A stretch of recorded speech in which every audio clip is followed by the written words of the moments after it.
തൂവാലിൻ പിറ കണ്ടേ മാനത്തമ്പിളി വന്നേ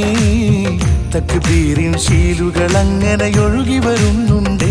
പിന്നിൽ ആനന്ദ ചുവടു പിടിക്കാൻ ഒപ്പന കൊട്ടുന്നേ